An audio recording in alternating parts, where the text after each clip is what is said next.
Probably my closest friend when I was in graduate school was a guy by the name of Steve, who had grown up in a small ranching community in the Texas Panhandle at the name of Happy. In Happy, Texas. His mother died in 1978. A few years after his mother died, a woman in the church there came up to his dad and showed him a book in which she had written down everything anyone had done to her in which she had felt wrong, including the mother of my friend Steve. This event would have taken place in the early 1980s, and she had been keeping account since the 1920s. 40-something years. Every slight, every minor, petty offense, all properly recorded for over 40 years. I remember what he said to me about this particular woman. I've either forgotten or maybe I just never understood why she decided a couple of years after his mother died she would approach his father in the first place. But I remember to this day, Steve said, "You know, Lloyd, it's really sad. She is a bitter, shriveled up old woman. There's probably not a more unhappy person in Happy, Texas. Her bitterness eating her alive." My friends, this morning I want to share with you, that's what happens when agape, God's kind of love, absent. We turn inward and we become good. So our text this morning is found once again in 1 Corinthians chapter 13. We're going to finish looking very quickly at verse 4 and focus most of our attention this morning on verse 5. So read these two verses with me this morning. Verses 4 and 5. Love is patient. Love is kind. We talked about that last week. It does not envy. Now, I asked him to take the reading from the New American Standard Bible, but I'm trying to translate my head into the original language. Love does not boast. It is not arrogant. Love is not rude. It does not seek its own way. It is not provoked, or better yet, easily angered. And it does not keep score of wrong. Now, before we get to verse 5, let's finish with verse 4. There are actually, in these two verses, 7 negative descriptions of what agape is not. The first is agape does not envy. Envy is the feeling of discontent that is aroused by somebody else's possession. It is being in a state of being unsatisfied. However, love, God's kind of love, agape, gives one the sense of being fulfilled, satisfied. Love is its own fulfillment. It doesn't empty. In God's grace, we are satisfied. Secondly, agape does not boast. That means that love is secure. Dale Carnegie, the writer of a once famous book that I think is still in circulation, How to Win Friends and Influence People, said that there are two most great urges in the human person is the sex urge and the desire to feel important or to be admired. The desire to feel important comes from insecurity, having to prove that we are of value in some way. That is to say, God's Word tells us on the other hand that love does not boast about what we've done, who we are. It is impossible to practice agape and to boast at the same time, because love is pure. Thirdly, love is not proud. It is not puffed up, according to the King James. not arrogant. It is plain, simple. To put it another way, it is not concerned about its image. We all want to project a certain image, and we're anxious about how other people see us, the image they have of us. But as long as we're concerned about what other people think of us, we're not demonstrating love. Because when love fills our hearts, well, we just don't care about all that stuff. Fourth, love is not rude. It's not rude. Or to say it positively, love is seemly. That is to say, when we are governed by love, we just don't make stupid comments. We don't act rudely. To put it another way, love doesn't shock. It doesn't embarrass. And fifth, love is not self-seeking. See that? Verse 5. It does not seek its own way.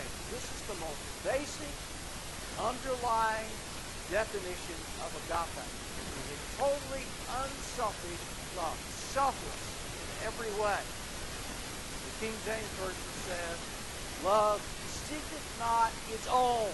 What we want, what we desire, what we think. Getting ourselves out there. That's not what love does. And sixth, love is not easy. That means we don't fly off of the handle when we are governed by agape, and or speak words of anger before we give some thought. This now brings us to verse 5, particularly the last sentence in verse 5. Love does not keep a record or explore of wrong. Now, the word that is used here, because some Bibles translate this way, love is kind. Love thinks, or better yet, love thinks no evil. That's what it means. Love thinks no evil. And the same word that the Apostle Paul uses here is the word that is used throughout the New Testament for what we call imputed righteousness. That is, because we believe in Christ and what He has done on the cross for us, God imputes, that is, He puts to our credit the righteousness of Jesus. That's what He does. When we come to accept and to embrace Jesus Christ, when we transfer our trust from our good works to what Jesus did for us at the cross, God transfers to us all that Jesus did on the cross, and He puts it to our credit, and He imputes to us righteousness. We are not that way on our own. It's something that God imputes to us. So, in the context here, agape does not impute. It does not charge a person for a wrong that is felt. The wrong is there. It's not ignored. We just take that in, and that's the end of it. We don't charge the person with that wrong. Thus, when the Apostle Paul writes that love keeps no record or store of wrong, he is referring to what we could call the kernel of love. It is what is inside the shell, the heart. Forgiveness is the heart of the gospel, is it not? When God forgives, God forgets. Thus, when we are motivated by love, we don't hold up a file of grievances, either physically, like this woman from Athens, Texas, who recorded everything, or in our minds, in our hearts. Love does not keep record of wrong. Now, take a drink or ask this question. Why do we keep score of wrong? And the answer is, it's in our nature. Believe me, folks, whether we're aware of it or not, we Americans especially like to keep score. Do we not? We do. like to keep score about everything. There was a movement, a time, and this still may be going on, when smaller kids were playing a particular sport, and the coaches, the parents, and the officials involved decided, well, we don't want to make it too, we don't want kids competing like that, so we just won't keep score. Anybody remember that? We won't keep score? Now the problem with that, you can say that, but by the end of the game, people are real competitive to know what the score is. It's in our nature to keep score. Still makes now it seems like it's gone the other way. Being involved last year with my grandson in baseball, and I tell you what, worst thing I ever did. Well, one of the worst things one of the worst experiences I ever had was umpiring Little League Baseball. Wasn't the kids, they were fine. But the parents, wow, what a nightmare. I mean, it really was. They're keeping score, and they're so competitive. They're just trying to get the hang of whatever it is. Love, not keep score wrong. Agape is a more excellent way by not keeping a score wrong. When we follow the way of agape, then we can accept God's wisdom and things that happen to us. We can see that God can take those things and use them for our good. Some of you may have seen this. A couple of weeks back, Villanova beat North Carolina in the NCAA National Championship basketball game. North Carolina had a kid playing for them by the name of Justin Coleman. He didn't get to play in the game, I don't think, because he rarely got any playing time. He was a perennial backup. But the fact that he could play basketball at all was a miracle in and of itself. He had had a terrible accident, and he had broken his neck. The doctors told him that his athletic dream was done. After a whole lot of hard work and effort on his part, he was finally able, as a senior in high school, to go back on the court and play the sport that he loved. A year later, almost to the day after he got back on the court, he was taking his sister to a swimming pool, and he hit a motorcycle, killing the driver.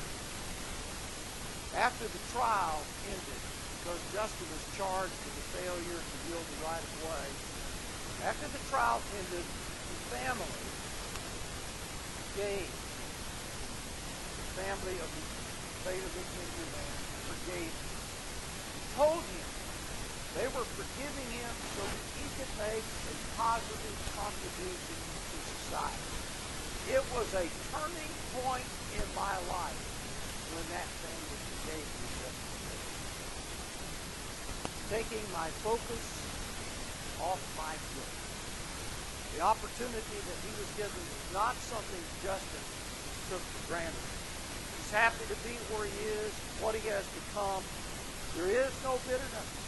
His coach says that he's just a wonderful, wonderful kid. But Justin Coleman would have never become the man he is today if that family had not forgiven him, had decided to not keep score. Forgiving him made all the difference in the world.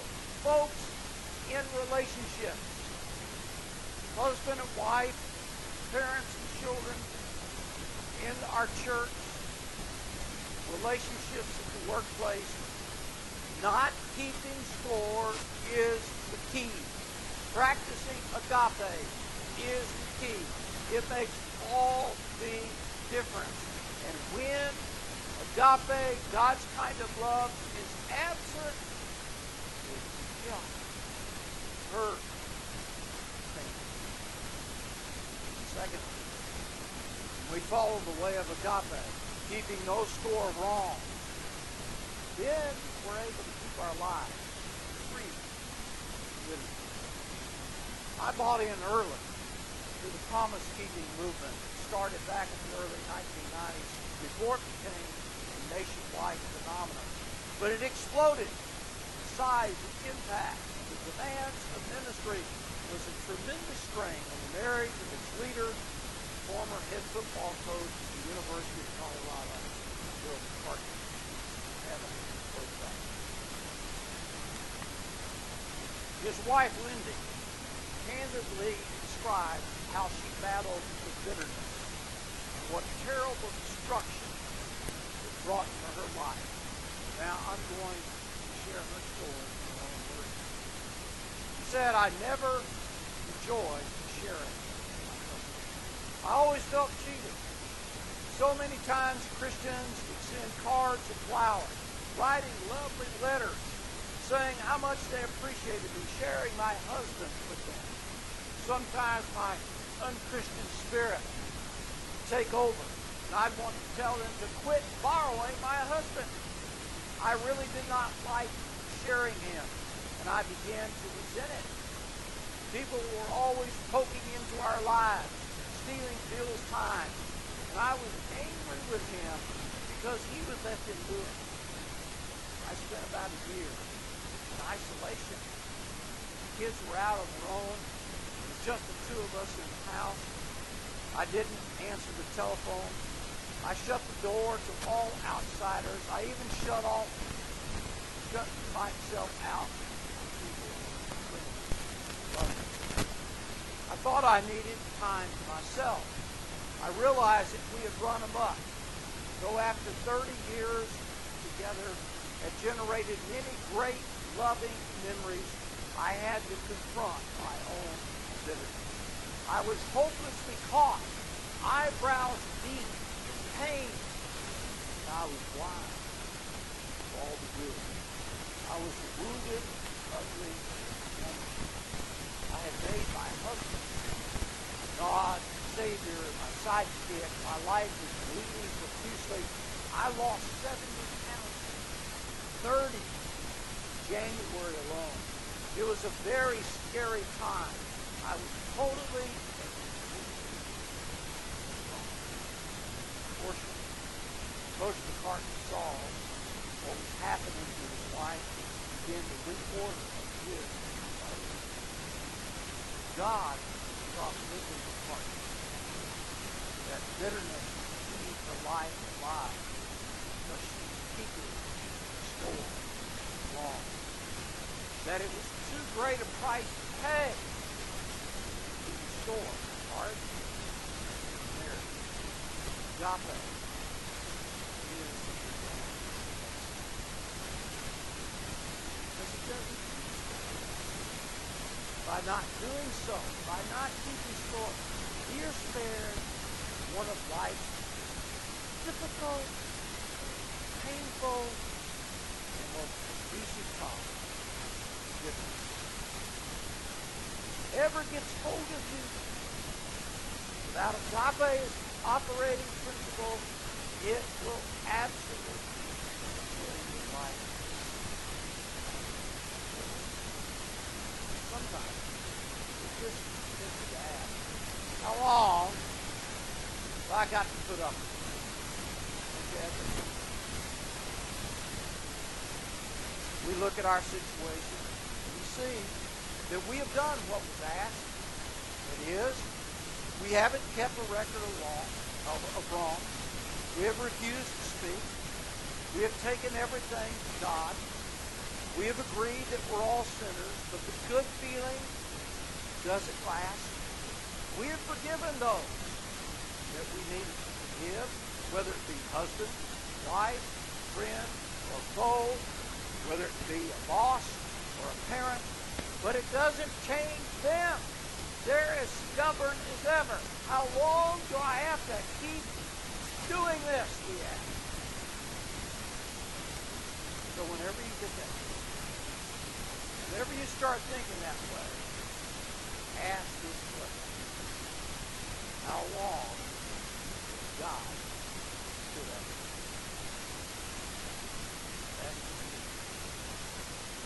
When Peter asked Jesus how often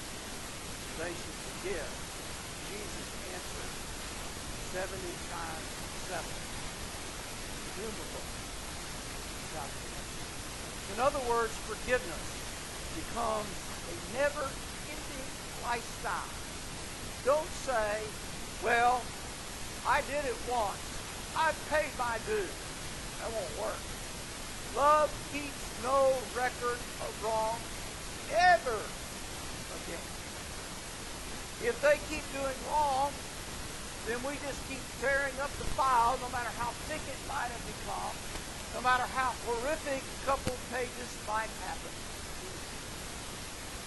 Bill and Ruth, white man and twins, went to a Bible study on Wednesday night at a historic African-American church in Charleston, South Carolina. Probably saw this in the news. Then after spending about an hour there, he took out a gun and started shooting. He made a racially inflammatory statement as he stood over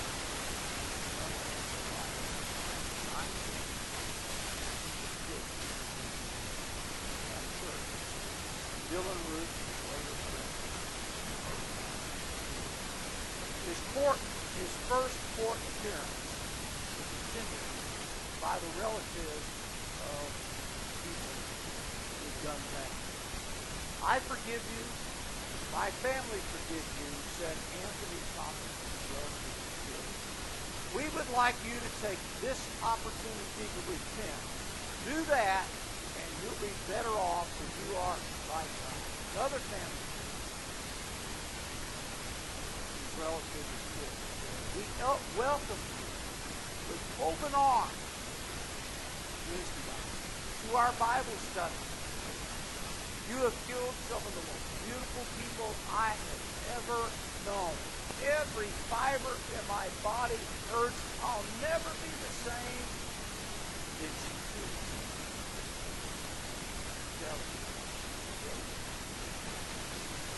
Tears in her eyes. She said, if I could, I'd reach out. Satan stood later of Bill and Ruth's family. This is what it said. We have all been touched by the moving words from the victim's family, and offering God his love and forgiveness in the face of horrible suffering. You want me to draw your attention to God's kind of love. Sometimes we use terms and use words. I learned early at my kids were very young. It was a whole lot better instead of me trying to tell them what a giraffe is. Show them a picture. If you want to know what agape, God's kind of love looks like, this is what it is. Keeping no record of wrong. Charles Braceland Flood chronicles the last years of Robert E. Lee. He tells of a time following the Civil War when the great general was visiting Kentucky. A woman he met there took him to see the remains of what had once been a tall, great mammoth, great shade in her front yard. The woman complained that the tree had been destroyed by artillery fire from the Union Army. He was hoping General Lee would offer some negative comments, to offer up some condemnation about what that infernal Yankee Army had done, for it to at least sympathize with her. Instead, he said, cut it down. That's the real truth. Wrong self. She was checking the box and keeping score. Yeah. But I know.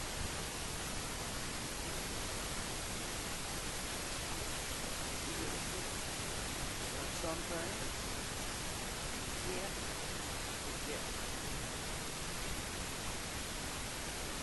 Tried and you just can't do it.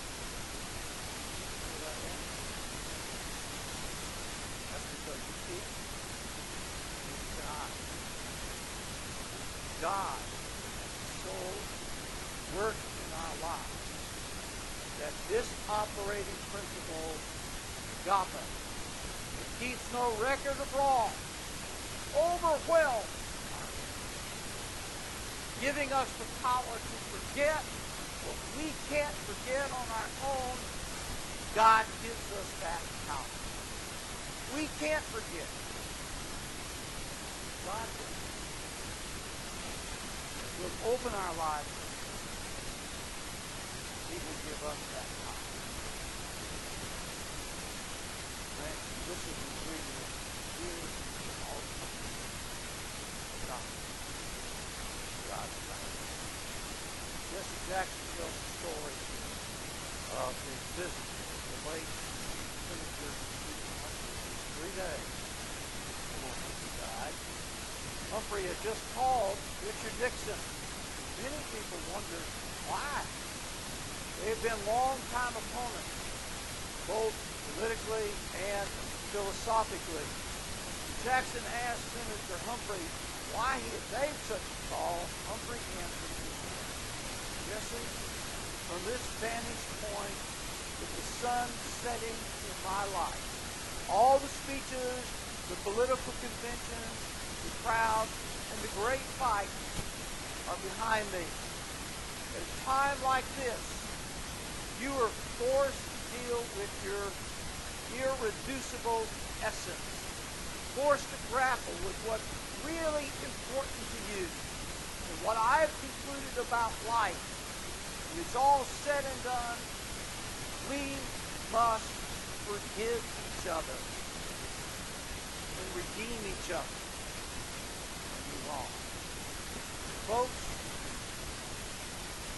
you let resentment take hold, gain even a fingernail hold in your heart,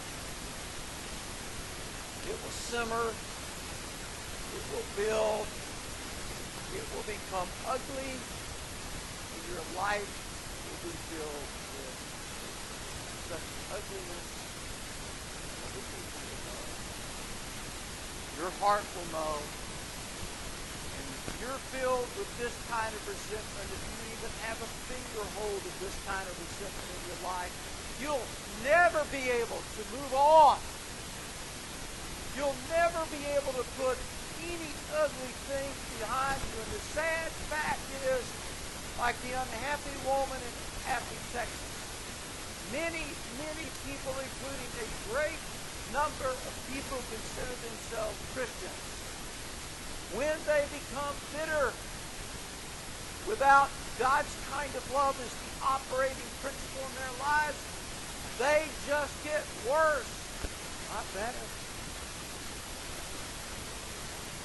And they stay there the rest of their lives. No, it doesn't kill them. But be sure to know their bitterness marries. There is a more excellent way. God's time. Keeping no solution. As your pastor, weeks, months, years going forward, you will need this kind of love. Operating principle. All that you do, every decision you make, conversation you have, everything. This principle must be operating. You can't do it alone. God can do it through you. But I want you. We need to forgive, practice God's kind of love. But we also need, especially now, boldness. Weeks, months, years to go. But we have entered a time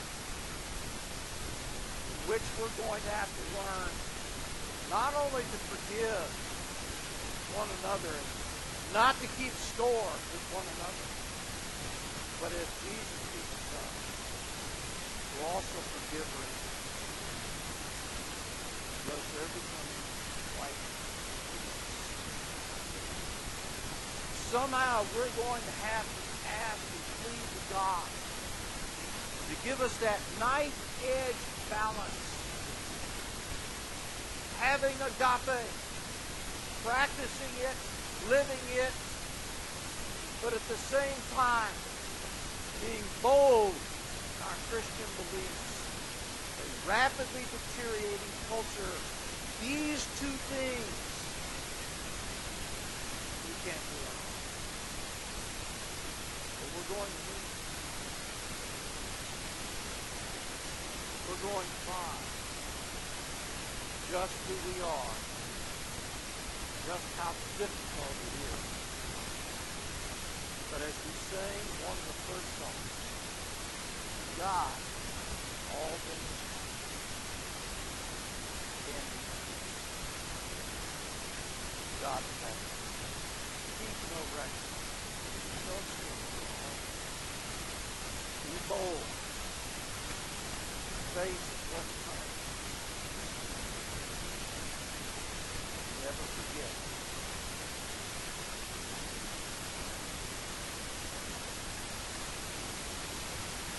Thank you, our Father,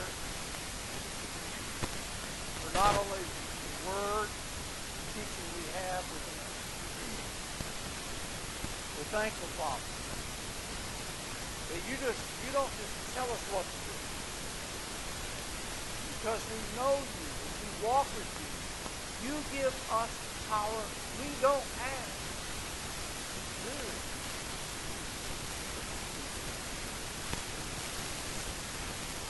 There are times that I have felt, I can't forgive. Or I do forgive, but I can't forget. That's when I realize I'm trying to do it myself. That never works. Just justice. And we call upon it. Always. Do what you can. Especially not keeping especially strong. We will ruin our lives and the people around us if we keep score. If it's not the chief operating principle in our life. For your word tells us that God is love.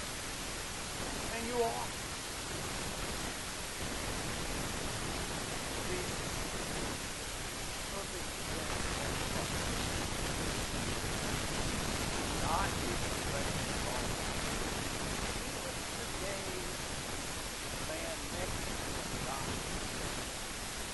His own suffering, his own cruel death as he was dying today. Your power, your grace, you in your power.